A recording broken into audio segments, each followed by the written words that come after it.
Sky News contributor Kosha Garda, and joining us from Ukraine, former Labor MP Michael Danby. Well, welcome to you both, Michael. Given you're in Kyiv, the war's been going on, of course, for 2 years now. 31,000 Ukrainian soldiers have been killed. Many of them we know before the war, just ordinary people, certainly not military trained, at least back then. How does it feel, or what are you being told on the ground in Ukraine? It's 1942 Britain here, Peter. People are weary but resolute.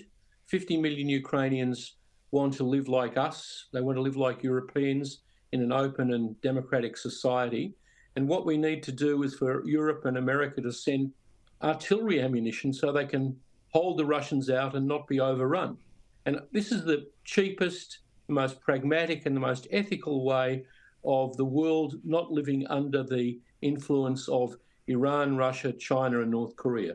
If we want to resist a world like that, and it therefore affects Australia, give the Ukrainians the wherewithal. They've got the biggest army in Europe, and they will defend themselves and preserve themselves to a day where the Russians give up their aggression.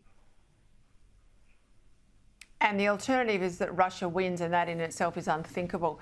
Kosha, what's this with the Monash University lecturer who has access, of course, to students, glorifying the October 7 atrocities? How on earth is this lecturer still in a job?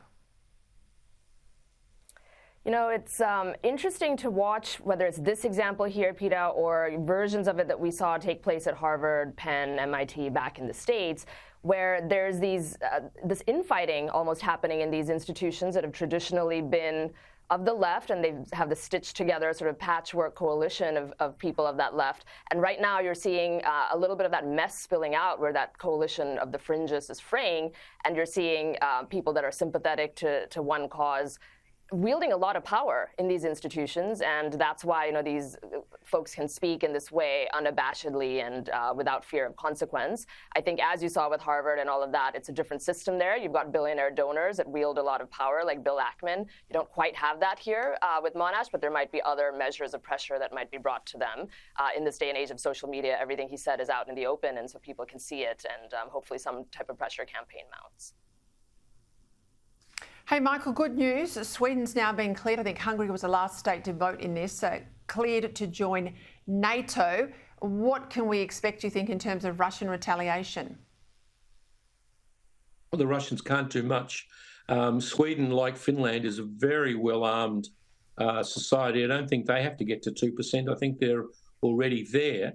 The Russians can huff and puff, but the question is will the Ukrainians be overrun with the huge preponderance of Russian ammunition? In my view, Peter, the fate of the world hangs on what happens in the American Congress in the next few weeks, whether they vote for that aid package for Ukraine or not. And I think Putin has waged a very successful full-spectrum warfare, using information warfare in the United States to deny the Ukrainians the military aid that will make up for the fact that he hasn't been able to win on the battlefield. We'll go to the United States now. Kosha, Nikki Haley, of course, losing the primary in her home state of South Carolina. She was crowing about the fact that she got 40% of the vote. But let's remember, in South Carolina, anyone, even a Democrat, can vote in Republican primary. I mean, it could have been a whole lot of anti-Trumper types voting just to keep her alive. I'm told she's still got some money coming in. Is she going to keep going? What do you think? She seems to be on that path of sticking with it. It is highly unusual because a couple of records were set in South Carolina. One is that Trump actually received double the number of votes in a presidential primary in history in any state.